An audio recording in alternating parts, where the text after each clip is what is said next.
Hello बच्चों, आज हम लोग बात करेंगे इलेक्ट्रोस्टैटिक पोटेंशियल एंड कैपेसिटेंस के लेक्चर नंबर 9 के बारे में। और यहाँ पर हम लोग डिस्कस करेंगे इलेक्ट्रोस्टैटिक्स ऑफ कंडक्टर कि आखिर कंडक्टर के अंदर की इलेक्ट्रोस्टैटिक्स क्या होती है। इलेक्ट्रोस्टैट मतलब क्या होता है? Charge at rest. तो उनकी उस चीज के बारे में जो कंडक्टर की कहानी बनती है वो हम लोग यहाँ पर डिस्कस करेंगे। तो शुरुआत करेंगे कुछ बेसिक कॉन्सेप्ट से और कुछ एडवांस कॉन्सेप्ट्स भी आएंगे कंडक्टर्स के जो कि इलेक्ट्रोस्टैटिक्स से ही रिलेटेड होंगे। तो शुरुआत करती हैं पॉइंट नंबर 1 से ही और देखते हैं कि कैसे जो है हम लोग नई नई कहानियों को बना सकते हैं। तो भाई देखो, पहला पॉइंट क्या कहता है कि किसी भी कंडक्टर के अंदर जो इलेक्ट्रोस्टैटिक फील्ड होती है वो जीरो होती है। कहना चाह रहा है जो इलेक्ट्रिक फील्ड होती है किसी भी कंडक्टर के अंदर, जो इलेक्ट्रिक फील्ड होती है, जो नेट इलेक्ट्रिक फील्ड होती है किसी भी कंडक्टर के अंदर वो जीरो होती है। क्यों होती है? अगर हम फिजिक्स के तौर पे समझे तो कैसे समझ सकते हैं कि किसी भी कंडक्टर के अंदर इलेक्ट्रिक फील्ड आखिर जीरो क्यों होगी? तो इसको हम लोग समझ सकते हैं। मान लेते हैं हमारे पास एक कंडक्टर गिवन है, ठीक है, हमारे पास एक बहुत ही बढ़िया सा कंडक्टर गिवन है। कैसा कंडक्टर लें? चलो इस तरीके का लेते हैं, स्क्वायर शेप मान लेते हैं। ये हमारे पास एक कंडक्टर है, ठीक है, ये हमारे पास एक कंडक्टर है। हमने कहा कि हम इस कंडक्टर के ऊपर जो है एक्सटर्नल जो है एक एक्सटर्नल फील्ड अप्लाई करेंगे। एक्सटर्नल फील्ड, हम इस कंडक्टर पर एक एक्सटर्नल फील्ड अप्लाई करेंगे, एक्सटर्नल इलेक्ट्रिक फील्ड हम इस कंडक्टर पर अप्लाई करेंगे। तो हमने यहां पर एक एक्सटर्नल इलेक्ट्रिक फील्ड अप्लाई कर दी है, ठीक है। तो हमने इस कंडक्टर के ऊपर एक एक्सटर्नल इलेक्ट्रिक फील्ड अप्लाई कर दिया है, कोई दिक्कत नहीं है। तो एक्सटर्नल फील्ड तो अप्लाई हो गया। तो इसका कॉन्सेप्ट क्या बोलता है कि जैसे ही हम किसी कंडक्टर के ऊपर एक एक्सटर्नल इलेक्ट्रिक फील्ड अप्लाई करेंगे तो अंदर क्या कहानी बनेगी? अंदर जैसा कि अब हमारे पास इलेक्ट्रिक फील्ड हमने अप्लाई करी है, तो जितने भी कंडक्टर के अंदर के जो पॉजिटिव चार्ज होंगे वो एक तरफ आ जाएंगे, जिससे कि हमारे पास क्या होगा, जो निगेटिव चार्ज है वो इस एंड पे चले जाएंगे। यानी यहां पर चार्ज इंड्यूस वाला कॉन्सेप्ट लगा। तो इस कंडक्टर के अंदर जितने भी हमारे पॉजिटिव चार्जेस होंगे वो इस तरफ आ जाएंगे। हमने ऊपर एक एक्सटर्नल फील्ड अप्लाई किया तो कंडक्टर के अंदर जो पॉजिटिव वाले चार्ज होंगे वो इस तरफ आ जाएंगे, ठीक है। और जो निगेटिव वाले चार्ज बचे हुए हैं वो क्या होंगे, वो हमारे इस तरफ आ जाएंगे, ठीक है। तो इसका मतलब हमारे पास क्या हुआ, चार्ज इंड्यूस हो गया, ठीक है। अब हमने पढ़ा है कॉन्सेप्ट कि जैसे ही, ठीक, हमने कॉन्सेप्ट पढ़ा है कि जो हमारी इलेक्ट्रिक फील्ड की डायरेक्शन होती है वो पॉजिटिव चार्ज से निगेटिव चार्ज की तरफ होती है। तो अगर कंडक्टर के अंदर की कहानी हम लोग समझना चाहें तो कैसे समझेंगे? वहां मैंने भाई इलेक्ट्रिक चार्ज एंड फील्ड जो होता है, हमने इलेक्ट्रिक चार्ज एंड फील्ड्स जो क्लास 12 का चैप्टर 1 था वहां हमने पढ़ा था कि जो हमारी इलेक्ट्रिक फील्ड लाइंस होती हैं वो पॉजिटिव चार्ज से निकलती हैं, निगेटिव चार्ज पर टर्मिनेट यानी एंड हो जाती हैं जाके। यही होता है, इलेक्ट्रिक फील्ड का डायरेक्शन पॉजिटिव चार्ज से निगेटिव चार्ज की तरफ हो जाता है। इधर है पॉजिटिव, इधर है निगेटिव, तो इलेक्ट्रिक फील्ड जाएगा पॉजिटिव से निगेटिव। यानी कंडक्टर के अंदर की जो इलेक्ट्रिक फील्ड होगी वो कैसी होगी, उसका डायरेक्शन खचा ऐसे जाएगा, जुब जुब जुब जुब इस डायरेक्शन में जाएगा। तो जो ई इनसाइड होगी, जो हमारी अंदर की इलेक्ट्रिक फील्ड होगी वो कुछ इस तरीके से होगी। जो हमारी अंदर की इलेक्ट्रिक फील्ड होगी वो ऐसी होगी, ठीक है। तो एक हमने क्या कहा, हमारे हिसाब से क्या होगा, हमें एक कॉन्सेप्ट पता है कि जो हमारी अब नेट इलेक्ट्रिक फील्ड हम निकालेंगे, ठीक है, जो हम नेट इलेक्ट्रिक फील्ड निकालेंगे वो क्या होगा, जो हमारी नेट इलेक्ट्रिक फील्ड होगी वो कितनी होगी? बोल भाई, वो कितना होगा? जो एक्सटर्नल इलेक्ट्रिक फील्ड है, जो एक्सटर्नल इलेक्ट्रिक फील्ड है उसमें से घटा देंगे अंदर की इलेक्ट्रिक फील्ड को। जो बाहर की एक्सटर्नल इलेक्ट्रिक फील्ड है उससे घटाएंगे अंदर की इलेक्ट्रिक फील्ड को। अब जैसा कि हमने एक्सटर्नल फील्ड अप्लाई किया तो जो है पॉजिटिव चार्ज एक तरफ आ गया कंडक्टर के अंदर, निगेटिव चार्ज उधर हो गया, चार्ज इंड्यूस कॉन्सेप्ट, ठीक है। तो इससे क्या होगा, जो हमारा एक्सटर्नल इलेक्ट्रिक फील्ड है वो किसके इक्वल है, वो अंदर की इलेक्ट्रिक फील्ड के बराबर है। यानी जितना हम इलेक्ट्रिक फील्ड अप्लाई करेंगे उतना ही इलेक्ट्रिक फील्ड इनसाइड इंड्यूस हुआ, ठीक है। तो इसका मतलब एक्सटर्नल इलेक्ट्रिक फील्ड बराबर है अंदर की इलेक्ट्रिक फील्ड के, या फिर बोल सकते हो इंड्यूस इलेक्ट्रिक फील्ड इसे बोल सकते हो, क्योंकि इलेक्ट्रिक फील्ड हमारी इंड्यूस हुई है। तो बाहर की इलेक्ट्रिक फील्ड जो है इनसाइड वाली इलेक्ट्रिक फील्ड के क्या है, बराबर है। इसका मतलब जो नेट इलेक्ट्रिक फील्ड बनेगी वो कितनी बनेगी, वो जीरो बनेगी। क्यों बनेगी? क्योंकि दोनों फील्ड अंदर और बाहर की फील्ड बराबर है। इसका मतलब जो नेट इलेक्ट्रिक फील्ड है कंडक्टर का, वो कितना हो गया, 0 हो गया। कितना हो गया बोल भाई, 0 हो गया, 0 0 0। जो हमारी नेट इलेक्ट्रिक फील्ड बनी वो कितनी बन गई, नेट इलेक्ट्रिक फील्ड बन गई 0। तो इसलिए हम कहते हैं कि कंडक्टर के अंदर जो इलेक्ट्रिक फील्ड होती है वो 0 होती है। नोट करो, नेक्स्ट पॉइंट देखते हैं। ये वाइस क्लियर है कि नहीं भाई, नोट कर लिए, फट से नोट करो भाई। हो गया, बढ़ जाए आगे, आ जाओ भाई, बहुत ही बढ़िया सा कॉन्सेप्ट है। अब हो गया नोट, चलो। तो जो नेक्स्ट पॉइंट है वो क्या कहता है, वो ये कहता है कि जो सरफेस होता है चार्ज कंडक्टर का, ठीक है, at the surface of charge conductor, जो हमारा चार्ज कंडक्टर है उसके सरफेस पर क्या होता है, electric field must be perpendicular to the surface at each point.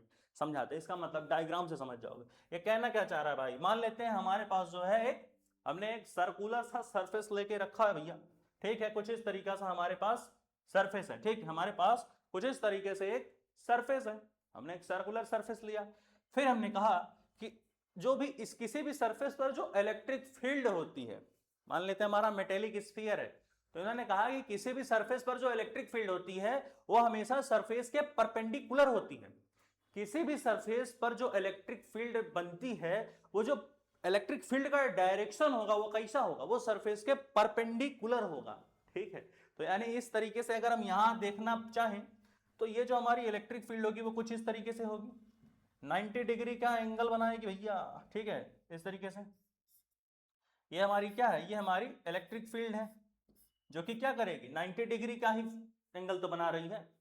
अब देखो यार, मैथ्स की भाषा में तो हम लोगों ने पढ़ा था पिछले लेक्चर्स में, अब फिजिक्स की लैंग्वेज में समझते हैं कि आखिर क्यों है ऐसा भाई, ऐसा क्यों है, आखिर हम ऐसा क्यों कह रहे हैं कि जो हमारी इलेक्ट्रिक फील्ड बनेगी वो हमेशा 90 डिग्री के एंगल पर रहती है सरफेस के साथ। ये कॉन्सेप्ट कौन बताया कि भाई जो हमारी इलेक्ट्रिक फील्ड होगी वो सरफेस के साथ 90 डिग्री का ही एंगल क्यों बनाएगी, 45 का भी बना सकती है, 54 डिग्री का भी बना सकती है, बनाती क्यों नहीं, बनाती है 90 डिग्री क्यों ही है, 90 डिग्री के एंगल क्यों बनाती है। तो समझते हैं, हमने कहा चलो मान लेते हैं कि हमारे पास कोई इलेक्ट्रिक फील्ड है वो किसी एंगल पर जा रहा है, ठीक है, हमने कहा कि 90 नहीं भाई, किसी भी एंगल पर, हमने कहा कि हमारे पास एक इलेक्ट्रिक फील्ड है वो किसी एंगल पर जा रहा, कुछ इस तरीके से।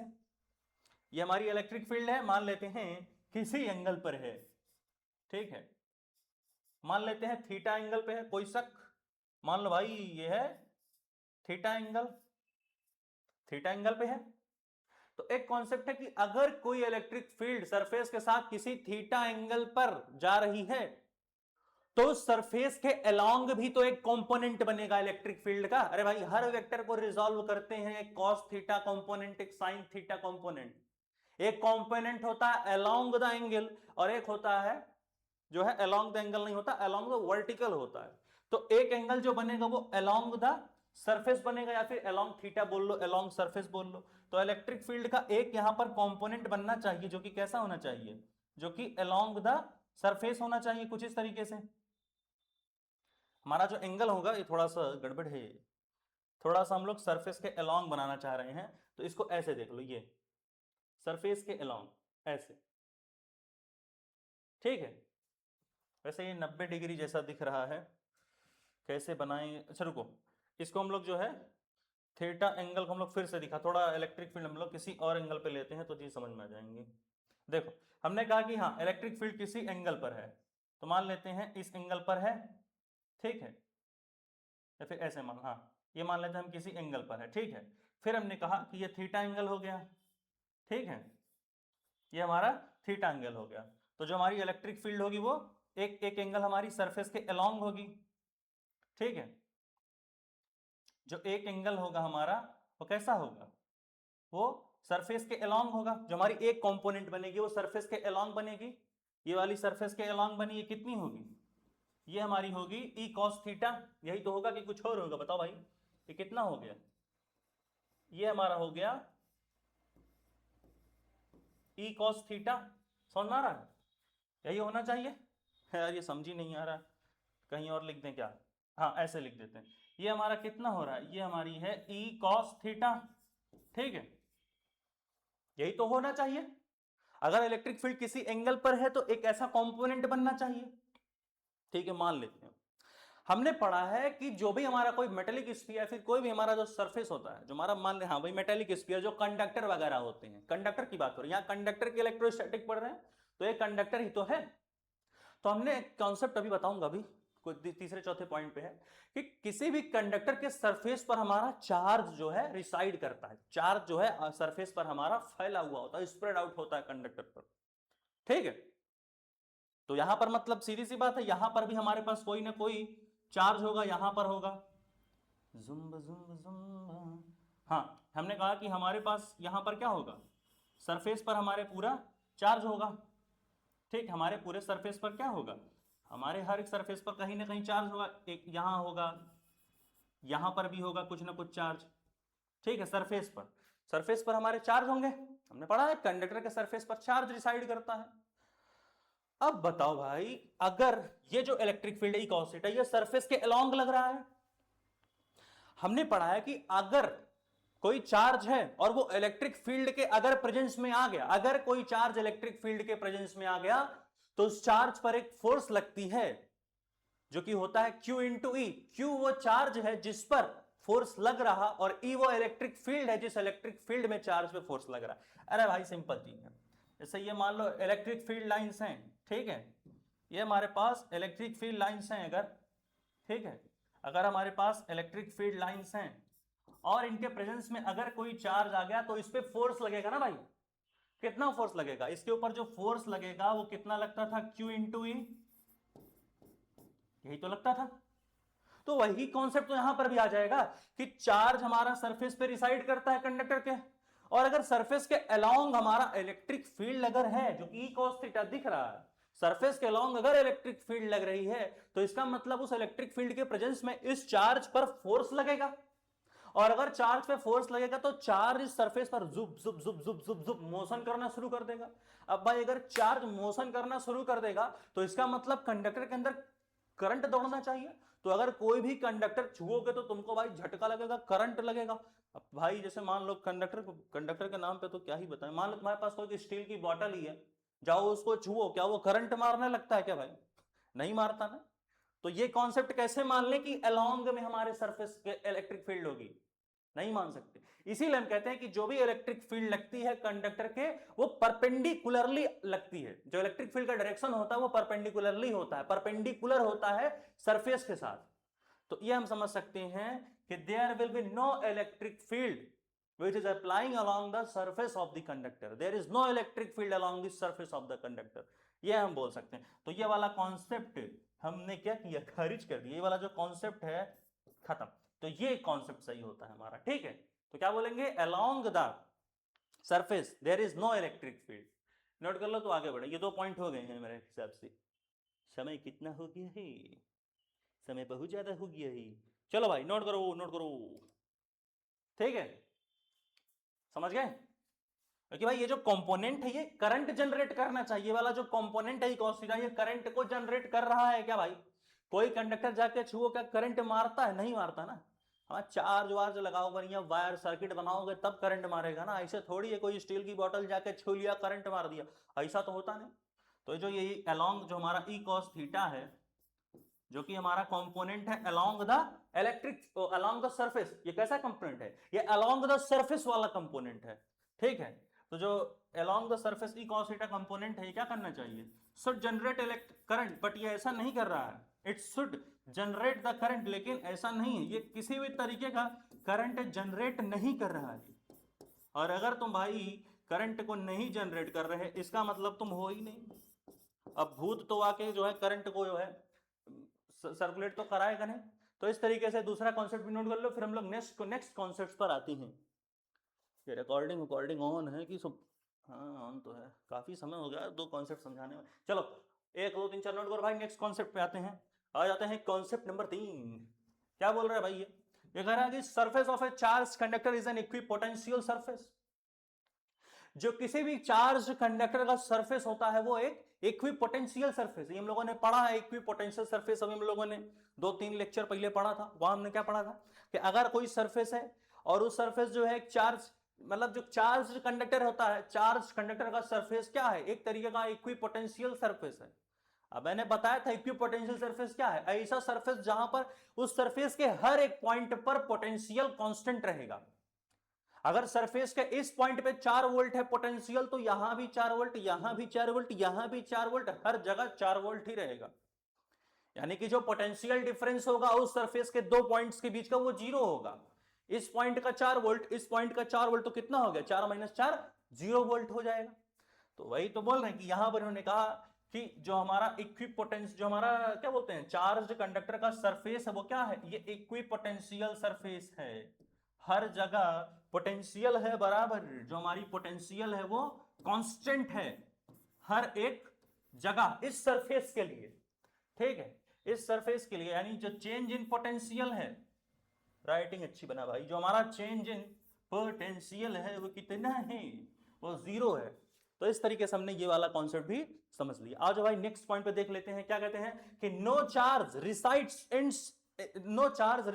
इन the interior of a conductor, so any charge given to a conductor resides only on its surface. क्या बोल रहा है भाई, इसका कहने का मतलब है कि किसी भी तरीके का चार्ज कंडक्टर के अंदर की तरफ में, कंडक्टर के अंदर कोई भी चार्ज रिसाइड नहीं कर सकता। तो so any charge given to a conductor, कैसा भी चार्ज जो हम कंडक्टर को देते हैं वो रिसाइड तो करता है लेकिन कंडक्टर के सरफेस पर रिसाइड करता है, ठीक है। यानी कि कैसा भी तरीके का चार्ज कंडक्टर के अंदर रिसाइड नहीं कर सकता है। तुम कैसा भी चार्ज दोगे कंडक्टर को, वो क्या करेगा, वो जो है रिसाइड तो करेगा। यानी रिसाइड मतलब क्या, वो होगा तो, लेकिन कंडक्टर के सरफेस पे जाकर रिसाइड करेगा। जैसे यहां पर समझते हैं, हमने तुमको देखा, ठीक है, तो यहां पर ये हमारा मान लेते हैं कंडक्टर है, हमने कहा चलो भाई इसको जो है एक बढ़िया सी पॉजिटिव चार्ज दे दो, हमने दे दिया इनसाइड, हमने इंटीरियर, अभी हमने कहा इंटीरियर पे जो है अंदर तरफ चार्ज रिसाइड नहीं कर पाएगा। क्यों नहीं कर पाएगा, ये क्या करेगा, ये पॉजिटिव है तो यहां माइनस चार्ज हो जाएगा, ठीक है, इस तरफ क्या हो जाएगा, इस तरफ जो है माइनस चार्ज हो जाएगा, ठीक है। और बाहर क्या करेगा, पॉजिटिव चार्ज को इंड्यूस करा देगा, ठीक है। इन कॉन्सेप्ट हम लोगों ने पढ़ा है पिछले लेक्चर्स में। बाहर क्या करेगा, बाहर जो है पॉजिटिव चार्ज को इंड्यूस करा देगा, ठीक है। तो ये क्या करेगा, ये बाहर पॉजिटिव चार्ज को इंड्यूस करा दिया। तो हमने देखा कि जैसे ही हम लोग कंडक्टर को कैसा भी चार्ज देते हैं तो कंडक्टर के सरफेस पर हमारा चार्ज जाके रिसाइड करता है, कुछ इस तरीके से। नोट करो, हो गया। इक्विपोटेंशियल सरफेस समझ पाए कि नहीं भैया, खतरनाक कॉन्सेप्ट है एकदम से, समझ गए कि नहीं। वो पहला वाला कॉन्सेप्ट समझे जो हमारा इनेट हमने निकाला, एक्सटर्नल फील्ड इंटरनल फील्ड, जो भी कहानी, ठीक है। तो इस तरीके से जो है कॉन्सेप्ट हम लोग समझते हैं, ठीक है, समझ गए। बढ़ जाए आगे, चलो। तो यहाँ क्या लिखोगे, जो हमारा नेट चार्ज है वो कहाँ रिसाइड करता है, जो हमारे नेट चार्ज होता है, जो हमारी नेट चार्ज होती है वो रिसाइड तो करती है लेकिन सरफेस पे, ठीक है। जो नेट चार्ज होता है और रिसाइड करता है ऑन द सरफेस। देखो ये कंडक्टर की इलेक्ट्रोस्टैटिक्स की कहानी हम लोग पढ़ रहे हैं, ठीक है। कंडक्टर का जो इलेक्ट्रोस्टैट होता है उसके बारे में हम लोगों ने ये देखा है। नोट करो 1 2 3 4 फटाक से नोट करो। तो no charge resides on the surface, यानी सॉरी ऑल चार्ज, जो टोटल जो भी हमारा चार्ज है वो सरफेस पे रिसाइड करेगा। नेट चार्ज जो हमारा है, मैंने कहा नो चार्ज, ठीक है, नेट चार्ज रिसाइड करेगा, नेट चार्ज, नो चार्ज नहीं, नेट चार्ज रिसाइड करेगा लेकिन सरफेस पर।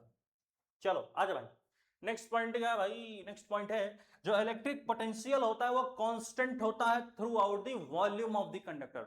यानी थ्रू आउट द वॉल्यूम, जब जैसे हम थ्रू आउट द वॉल्यूम पूरा ट्रेवल करेंगे, ठीक है, पूरा वॉल्यूम ट्रेवल कर लिया, इलेक्ट्रिक पोटेंशियल कांस्टेंट रहेगी।